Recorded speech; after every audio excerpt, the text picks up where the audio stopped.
नमस्कार, मैं हूं विद्यासागर। स्वागत है आप सभी का उत्तर प्रदेश के इस बुलेटिन में। यूपी सरकार ने बीते बुधवार को अपना बजट पेश किया, जिसका आकार 6,90,000 करोड़ रुपये है। आज विधानसभा में राज्यपाल के अभिभाषण पर बतौर नेता प्रतिपक्ष समाजवादी पार्टी के अध्यक्ष अखिलेश यादव ने सरकार से कई सवाल पूछे। अखिलेश यादव ने कहा कि यूपी सरकार की कोई क्रेडिबिलिटी है ही नहीं। किसान, रोजगार, औद्योगिक गलियारे, एक्सप्रेसवे जैसे कई बातों का उल्लेख तो सरकार कागजों में करती है, लेकिन इसको लेकर कोई काम नहीं करती। अखिलेश ने सीएम योगी को संबोधित करते हुए कहा कि आपके मंत्री आपको केवल झूठ बताते हैं। सच्चाई ये है कि समाजवादी सरकार के कार्यकाल में हुए कामों को बीजेपी अपना शिलापट लगाकर बखान करने में जुटी है। वहीं इलाहाबाद हाई कोर्ट ने 2007 के गोरखपुर दंगा मामले में यूपी के सीएम योगी आदित्यनाथ पर दायर याचिका खारिज कर दी है।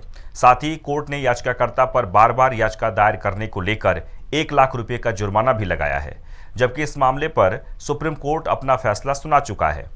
गोरखपुर में 27 जनवरी 2007 मुहर्रम के जुलूस के दौरान दो समूहों के बीच हुई झड़प में एक हिंदू व्यक्ति की मौत हो गई थी। याचिकाकर्ता परवेज ने 26 सितंबर 2008 को एक शिकायत दर्ज की, जिसमें आरोप लगाया कि बीजेपी के तत्कालीन स्थानीय सांसद आदित्यनाथ ने युवक की मौत का बदला लेने के लिए भाषण दिया था और उसका वीडियो भी मौजूद है।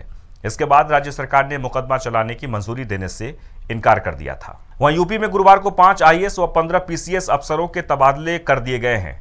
आईएएस यशु रस्तोगी को विशेष सचिव, व्यावसायिक शिक्षा और कौशल विभाग पर तैनाती दी गई है। इसके अलावा आईएएस गौरव सिंह सोगरवाल को गोरखपुर नगर निगम का नगर आयुक्त बनाया गया है।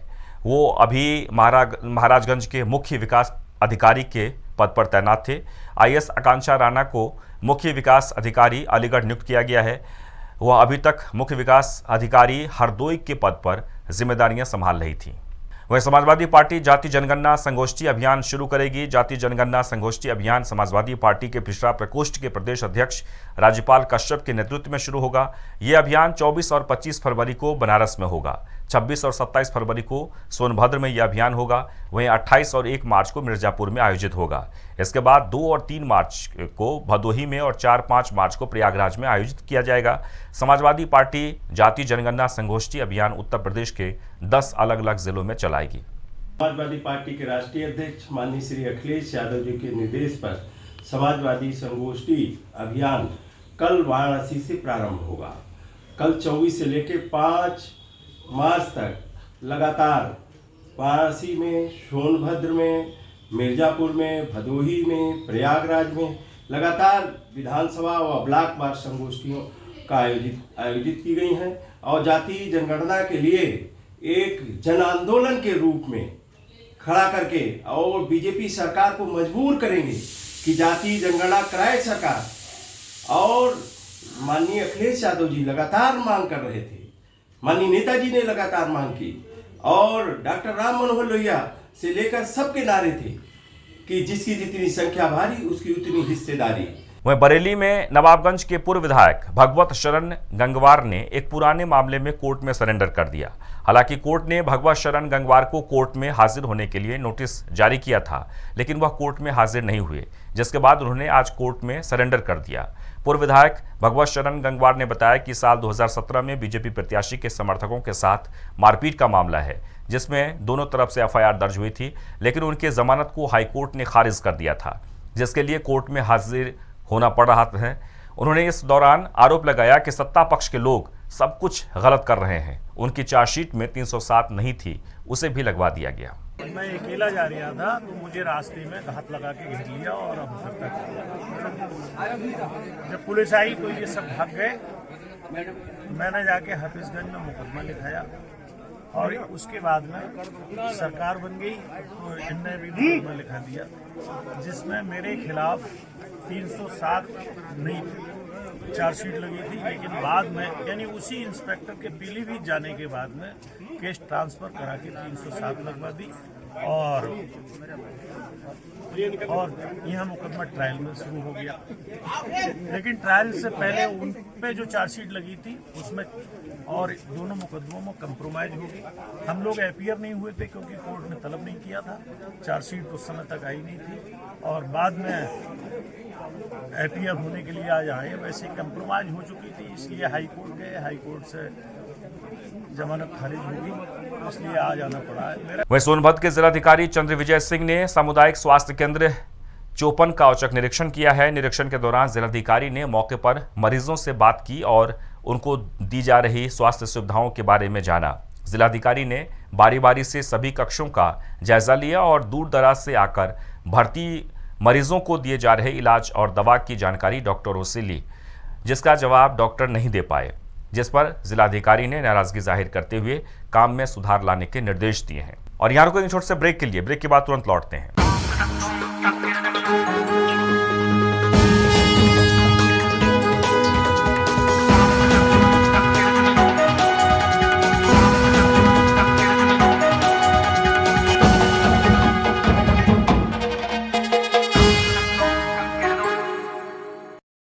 ब्रेक के बाद आपका स्वागत है।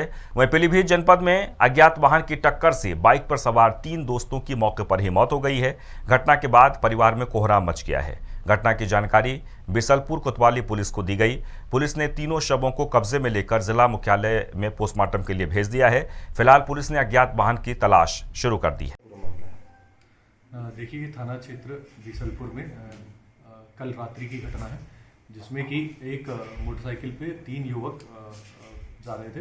ये बताया जा रहा है कि किसी शादी फंक्शन को ये अटेंड करके जा रहे थे और हमारी पीआरवी जब गश्त में थी तो इनको ये पीआरवी को ये लोग एक्सीडेंट के बाद बीसलपुर से जो पीलीभीत रोड आती है उसी रोड पर ये पड़े हुए मिले थे। इनका एक्सीडेंट हुआ था, जिसमें किसी अज्ञात वाहन द्वारा बताया जा रहा है कि इनकी टक्कर मार के इनकी एक्सीडेंट हुआ था, जिसमें 2 युवकों की वहीं मौके पर ही मृत्यु हो गई थी और एक को सीएससी रेफर किया गया था, जहां पर उसकी डेथ हो गई। वहीं प्रतापगढ़ में हत्यारों ने दलित बुजुर्ग की जघन्य हत्या कर हाथ पैर बांधकर शव को नदी में फेंक दिया। नदी में शव को तैरता देख इलाके में हड़कंप मच गया। देखते ही देखते मौके पर ग्रामीणों की भारी भीड़ जमा हो गई। घटना लालगंज कोतवाली के कैथोला गांव की बताई जा रही है। फिलहाल पुलिस मामले की जांच में जुटी है।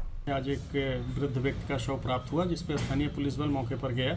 शव को निकालकर पंचायतनामा भर के पोस्टमार्टम की कार्रवाई कराई जा रही है। यह इनकी पहचान हो गई और ये ग्राम रायपुर तियाई के रहने वाले हैं और जो पिछले 3-4 दिनों से गायब थे और इनके संबंध में उनके परिजनों ने मिसिंग थाना लालगंज पर दर्ज कराई थी। पोस्टमार्टम की रिपोर्ट और प्राप्त तहरीर के आधार पर अग्रिम विधिक कार्रवाई नियमानुसार की जाएगी। शाहजहांपुर में चौक कोतवाली पुलिस ने कार्रवाई करते हुए 3 शातिर ठग गिरफ्तार किए हैं।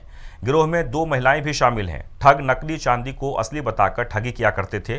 पुलिस ने ठगों के पास से सफेद धातु के आभूषण बरामद किए, साथ ही मोबाइल फोन और 8,000 की नकदी भी बरामद की गई है। पूछताछ में पता चला कि पकड़ा गया गिरोह अलग अलग जिलों में जाकर नकली जेवर को असली बताकर लोगों से ठगी कर रहा था। फिलहाल पुलिस ने तीनों को जेल भेज दिया है।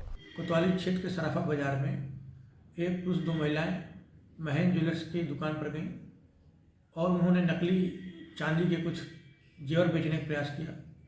वहाँ बैठे दुकानदार रुपेश वर्मा को जब कुछ शक हुआ तो उन्होंने उन आभूषणों की विधिवत जांच की तो उन्होंने पाया कि इसमें नकली चांदी है, चांदी की जेवर नहीं है और वो पुरुष और 2 महिलाएं उसको बेचने का प्रयास कर रहे थे क्षेत्र में।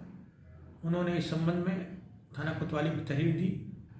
इसकी जांच की गई थाना स्तर से, तो पाया गया ये पुरुष मुबीन पुत यासीन मुजफ्फरनगर के हैं और इनकी 2 रिलेशन में 2 महिलाएं थीं। ये तीनों मिलकर उस नकली जेवर को यहाँ बेचने का प्रयास कर रहे थे। इस संबंध में रुपेश वर्मा की तहरीर पर कोतवाली क्षेत्र में मुकदमा प्राप्त संख्या 96/23 धारा 420 IPC कायम किया गया है। अभियुक्त गणों की गिरफ्तारी की गई है। अग्रिम विचारात्मक कार्रवाई की जा रही है। वहीं पीलीभीत जनपद की पूरनपुर कोतवाली से चंद कदमों की दूरी पर बाइक सवार 4 युवकों ने महिला को गुमराह कर लूटपाट की घटना को अंजाम दिया। लगातार क्षेत्र में हो रही चोरी और लूटपाट की घटना से क्षेत्र के लोगों में दहशत का माहौल है। महिला से लूट की वारदात पड़ोस में लगे CCTV कैमरे में कैद हो गई है। वहीं पूरे मामले की जानकारी पूरनपुर कोतवाली में दी गई है। मौके पर पहुंची पुलिस ने CCTV कैमरे के आधार पर छानबीन शुरू कर दी है और आरोपियों की तलाश शुरू कर दी है।